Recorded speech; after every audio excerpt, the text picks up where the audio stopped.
Mega Ganapathi കല്യാണം പോലെ നാളെ നാളെ നിങ്ങളെയാകുന്ന ഒരു മുഖ്യമന്ത്രിയുണ്ട് കേരളത്തിന് വേണ്ടിയിട്ട്. ആരാണ് മുഖ്യമന്ത്രി എന്ന് അറിയാൻ വേണ്ടിയിട്ട് 10-20 ദിവസമായിട്ട് നെഞ്ചിടിപ്പോടെ കേരളം മുഴുവൻ കാത്തിരിക്കുകയാണ്. യഥാർത്ഥത്തിൽ ഇന്നെങ്കിലും മുഖ്യമന്ത്രിയെ പ്രഖ്യാപിക്കുന്നു. ഇന്നും കൂടെ മുഖ്യമന്ത്രിയെ പ്രഖ്യാപിച്ചില്ലെങ്കിൽ കലാപത്തിലേക്കായിരിക്കും കേരളം പോകാൻ പോകുന്നത്. ഇപ്പോൾ കോണ്ടന്റ് ക്രിയേറ്റേഴ്സിനൊക്കെ കണ്ടന്റിന് ക്ഷാമമില്ല. എങ്ങനെ ഇതിനെ അവതരിപ്പിക്കാം എന്നുള്ള ആലോചന മാത്രം മതി. CM ഇല്ല കേരളത്തിന്. അത് തന്നെയാണ് നമ്മൾ റീൽസിൽ തലങ്ങും വിലങ്ങും കണ്ടുകൊണ്ടിരിക്കുന്നത്.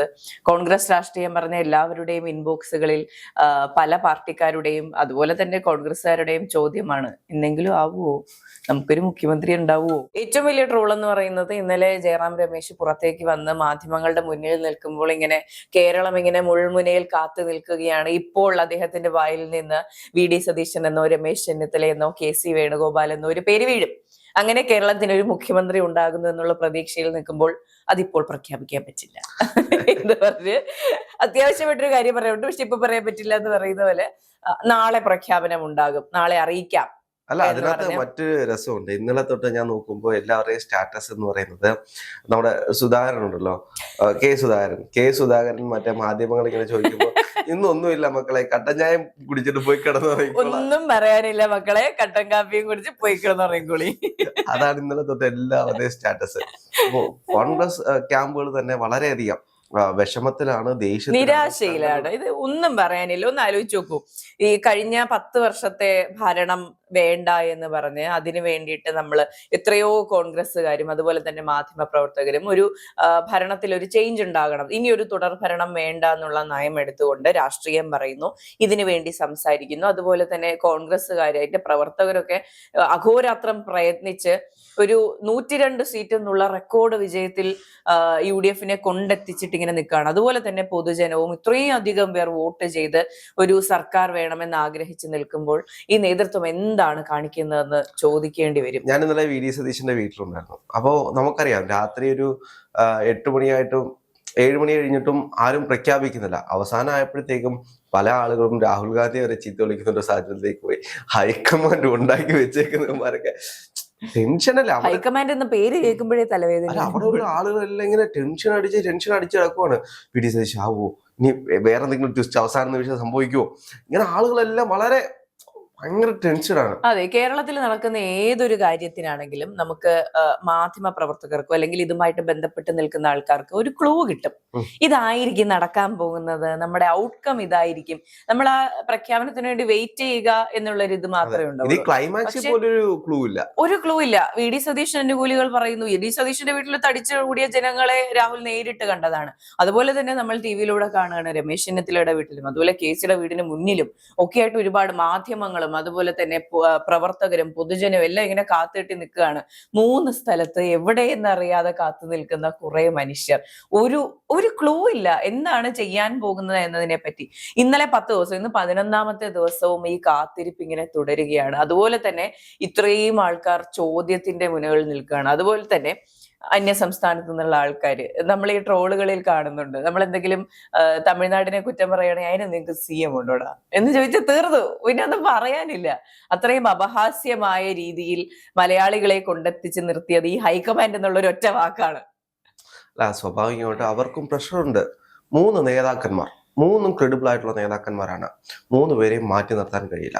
2 പേരും ഇപ്പോൾ രമേശ് ചെന്നിത്തലയാണെങ്കിലും KC വേണുഗോപാലാണെങ്കിലും ദേശീയ തലത്തിൽ നിന്നിട്ടുള്ള നേതാക്കന്മാരാണ്. ഈ മുഴുവൻ പടയും നയിച്ചുകൊണ്ട് വന്നത് VD സതീശനാണ്. ആരെ മാറ്റി നിർത്തും? ഹൈക്കമാൻഡിനെ സംബന്ധിച്ച് 3 പേരും അവർക്ക് അത്രയും വേണ്ടപ്പെട്ട ആൾ.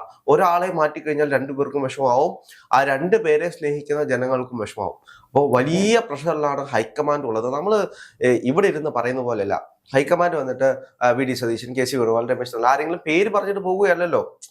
അവര് ജനഹിതം മനസ്സിലാക്കി ജനങ്ങൾക്ക് എന്താണ് അവരുടെ അഭിപ്രായം, ഘടകകക്ഷികൾ എല്ലാം സ്വരുക്കൂട്ടിയിട്ടാണ് അവരൊരു പേര് പറയാൻ പോകുന്നത്. ഇപ്പൊ ജനാധിപത്യത്തിന്റെ സ്വാതന്ത്ര്യം എന്ന് പറയുമ്പോൾ ചില ആളുകൾ പറയും ലേശം കുറയ്ക്കാം, ജനാധിപത്യത്തിന്റെ സൗന്ദര്യം എങ്ങനെയുണ്ട്, ലേശം കുറയ്ക്കാം. അപ്പൊ പക്ഷെ അവരെ സംബന്ധിച്ച് അവർക്ക് ടെൻഷനാണ്. ഒരാളുടെ കാര്യം മാത്രമല്ല, കേരളത്തിലെ കാര്യം മാത്രം നോക്കിയാൽ പോരാ. ബാക്കി ഇത്രയും സംസ്ഥാനങ്ങളിലെ പാർട്ടി സംവിധാനങ്ങളുടെ ഓരോ ആളുകളും ദിനം പ്രതി കാണാൻ വരും. അതിന്റെ ഇടയിലെ സമയത്തിലാണ് കുറച്ചു നേരം കേരളത്തിന് വേണ്ടി മാറ്റിവെക്കുന്നത്. ആ മാറ്റിവെക്കുന്ന സമയത്തിലോ 3 പേർക്കും മുഖ്യമന്ത്രി സ്ഥാനം വേണം. ആർക്ക് കൊടുക്കും? 3 പേരും ഇങ്ങനെ എനിക്ക് വേണം ക്ലെയിം ചോദിക്കുമ്പോൾ പോലും അവർക്ക് ക്ലെയിം ചോദിക്കാനുള്ള അവകാശമുണ്ട്. പക്ഷെ ഒരു കാര്യം മനസ്സിലാക്കണം, ഇത് 3 പേരിൽ ചുരുങ്ങിയത് എത്രയോ നല്ല കാര്യമായി എന്നുള്ള കാര്യം നമ്മളെപ്പോഴും പറയുന്ന കാര്യമാണ്. എല്ലാ MLA മാർക്കും ഇതിനുള്ള യോഗ്യതയുണ്ട്, അതിന് പുറത്ത് നിൽക്കുന്ന MP മാർക്ക് അതിന്റെ യോഗ്യതയുണ്ട്. അപ്പോൾ ഇവരെല്ലാരും ക്ലെയിം ചോദിച്ചു വന്നിട്ടില്ല. 3 പേരെ, അതിൽ തന്നെ 3 പേർ മാത്രമാണ് മുഖ്യമന്ത്രി ആകണം എന്ന് ആവശ്യപ്പെട്ടിട്ടുള്ളത്. അതിൽ തെറ്റ് പറയാനൊന്നുമില്ല. ഇപ്പോ നമ്മൾ പറയുന്ന പോലെ എനിക്കും രാഹുലിനും ഒക്കെ വെറുതെ വേണമെങ്കിലും സ്വപ്നം കാണാം, CM ആയിരുന്നെങ്കിൽ എന്ന് സ്വപ്നം കാണാം. അങ്ങനെ ആഗ്രഹമുള്ള ആൾക്കാരുണ്ടാവും. അപ്പോൾ പാർട്ടിക്ക് വേണ്ടിയിട്ട്, പ്രസ്ഥാനത്തിന് വേണ്ടിയിട്ട് പ്രയത്നിച്ച ആൾക്കാർക്ക് സ്വാഭാവികമായിട്ടും വരണം എന്നുള്ള ആഗ്രഹം ഉണ്ടാകും. അതെല്ലാം സ്വാഭാവികമാണ്. പക്ഷെ എന്തിനീ കാത്തിരിപ്പ് എന്നുള്ള ചോദ്യമാണ് എല്ലാവർക്കും ഉണ്ടാകുമല്ലോ. പൊതുജനത്തിന് ഉണ്ടാകാതിരിക്കാൻ വേണ്ടിയിട്ടാണ് ഇത്രയും നീട്ടിക്കൊണ്ടുപോകുന്നത്. നീട്ടുന്നതിനനുസരിച്ചാണ് ഇപ്പോൾ പ്രശ്നങ്ങൾ കൂടി വരുന്നത്. ഈ പറഞ്ഞ 3 ടീമും തമ്മിൽ, അവരുടെ പ്രവർത്തകർ തമ്മിൽ, അല്ലെങ്കിൽ അവരുടെ അനുകൂലികൾ തമ്മിൽ ഒരു വോർ നടക്കുന്ന, ഒരു ഫൈറ്റ് നടക്കുന്ന ഒരു സാഹചര്യത്തിലേക്ക് കാര്യങ്ങൾ നീങ്ങുകയാണ്. നിങ്ങളല്ല ഞങ്ങളുടെ നേതാവാകട്ടെ എന്നുള്ളൊരു, ഇപ്പൊ ഈ ശരിക്കും പറഞ്ഞ പാർട്ടിക്കുള്ളിൽ ഒരു തമ്മിലടിക്കുള്ള പൊട്ടൻഷ്യൽ ഉണ്ടായിക്കൊണ്ടിരിക്കുകയാണ്. ഓരോ ദിവസം വൈകുന്തോറും ഈ ഗ്രഡ്ജ് ഇങ്ങനെ കൂടിക്കൊണ്ടേയിരിക്കും. ഒരു പ്രഖ്യാപനം ഉണ്ടായി കഴിഞ്ഞാൽ പിന്നെ ഇവരെല്ലാം ഒറ്റക്കെട്ടായി നിന്ന് ബാക്കി കാര്യങ്ങൾ നോക്കും എന്നുള്ളത് തന്നെയാണ് സത്യം. അല്ല, എന്നെ സംബന്ധിച്ച് ഞാൻ ഇന്നലെ ഒരാൾ പറഞ്ഞതാണ്, പണ്ടത്തെ പോലെ A ഗ്രൂപ്പും I ഗ്രൂപ്പും ഉണ്ടായിരുന്നെങ്കിൽ, ആ കാലഘട്ടമായിരുന്നെങ്കിൽ ഇത്രയൊന്നും വിഷയമില്ല. ഏതെങ്കിലും A ഗ്രൂപ്പിന്റെ ഒരാൾ കൊടുക്കുന്നു, അല്ലെങ്കിൽ I ഗ്രൂപ്പിന്റെ ഒരാൾ കൊടുക്കുന്നു. അപ്പോ A ഗ്രൂപ്പിന്റെ മുഖ്യമന്ത്രി ആക്കുകയാണെങ്കിൽ I ഗ്രൂപ്പിലുള്ള ആളുകൾക്ക് മന്ത്രിസ്ഥാനങ്ങൾ കൂടുതൽ കൊടുക്കുന്നു. അവിടെ തീർന്നു പ്രശ്നം. ഇതിപ്പോ 3 ഗ്രൂപ്പുകളായി. ഒന്ന് KC ഗ്രൂപ്പ്, ഒന്ന് രമേശ് ചെന്നിത്തല ഗ്രൂപ്പ്, ഒന്ന് VD സതീശൻ ഗ്രൂപ്പ്. 3 ഗ്രൂപ്പിലേക്ക് മാറി. പണ്ട് 2 ഗ്രൂപ്പ് ഉണ്ടായിരുന്നത് ഇപ്പൊ 3 ഗ്രൂപ്പായി മാറി എന്ന് വേണമെങ്കിൽ പറയാം. ആ രീതിയിലേക്കാണ് കാര്യങ്ങൾ പോകുന്നത്. അപ്പൊ 3 പേര് ആയപ്പോഴാണ് നമ്മൾ മലയാള ഭാഷയിലൊക്കെ പറയുന്ന പോലെ ഈ രീതിയിലേക്ക് ആയിപ്പോയത്. എന്നാലും ഹൈക്കമാൻഡ് നല്ലൊരു തീരുമാനത്തിലേക്ക് എത്തുമെന്ന് തന്നെയാണ് എന്റെ വിശ്വാസം. കാരണം ഇത്രയേറെ ജനങ്ങളെ കണ്ടുകൊണ്ട് ഇപ്പൊ ഹൈക്കമാൻഡ് തന്നെ ചില സമയത്ത് കരുതുന്നത്, ഇപ്പൊ കേരളത്തിൽ നടക്കുന്ന ഇത്തരത്തിലുള്ള വിഷയങ്ങൾ ഈ നേതാക്കന്മാർ ഉണ്ടാക്കുന്നതാണ് എന്നുള്ള ഒരു തോന്നൽ ഹൈക്കമാൻഡ് ഉണ്ടാകുന്നുണ്ട്. അതുകൊണ്ടാണ് ഇത്രയും വീണ്ടും നീണ്ടുപോകുന്നതും. ഇവരെ എല്ലാം വിളിച്ചിട്ട് നിങ്ങൾ അണികളെ നിങ്ങൾ നിരക്കി നിർത്തണം, ഫ്ലെക്സ് യുദ്ധം നിർത്തണം. ഫ്ലെക്സ് യുദ്ധം നിർത്തി കഴിഞ്ഞാൽ മുഖ്യമന്ത്രി പ്രഖ്യാപിക്കാൻ ആദ്യം പറയുന്നു. 3 പേരും ഒന്നിച്ച് വന്നിട്ട് ഞങ്ങൾ ഫ്ലെക്സ് യുദ്ധം നിർത്തുന്നു, ഇനി ആരും ഫ്ലെക്സ് വെക്കരുത് എന്ന് പറയുന്നു. അത് കഴിഞ്ഞിട്ട് അവർ പോയതിനു ശേഷം വീണ്ടും പുറത്തിറങ്ങിയിട്ട് മുദ്രാവാക്യം, ഫ്ലെക്സ് എല്ലാം മാറ്റി. അത് കഴിഞ്ഞിട്ട് സോഷ്യൽ മീഡിയയിൽ അങ്ങോട്ടും ഇങ്ങോട്ടും ഫൈറ്റ് ആയി. ഞങ്ങൾ രാജിവെക്കുമെന്ന് പറഞ്ഞൊരു ഭീഷണിയായിട്ട് ഒരു കൂട്ടം ആളുകൾ വന്നു.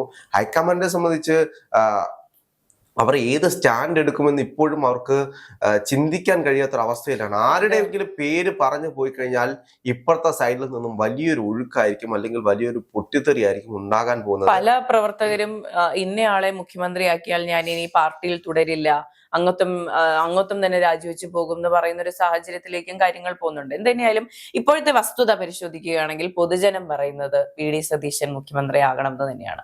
പൊതുജന അഭിപ്രായം അങ്ങനെയാണ്.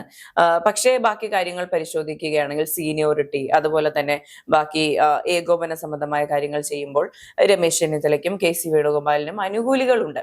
ഇപ്പോൾ ശരിക്കും ഒരു തൃശങ്കുവിൽ തന്നെയാണ് ഹൈക്കമാൻഡ് ഉള്ളത്. അതുപോലെ തന്നെ കേരളത്തിലെ കോൺഗ്രസ് നേതാക്കളും പ്രവർത്തകരും എല്ലാം തന്നെ ഉള്ളത്. എന്ത് തന്നെ ആയാലും ഇന്ന് ഈ 14-ാം തീയതി, മെയ് 14-ാം തീയതി കേരളത്തിനൊരു മുഖ്യമന്ത്രി പ്രഖ്യാപനം ഉണ്ടാകും എന്ന് തന്നെ പ്രതീക്ഷിക്കുകയാണ്.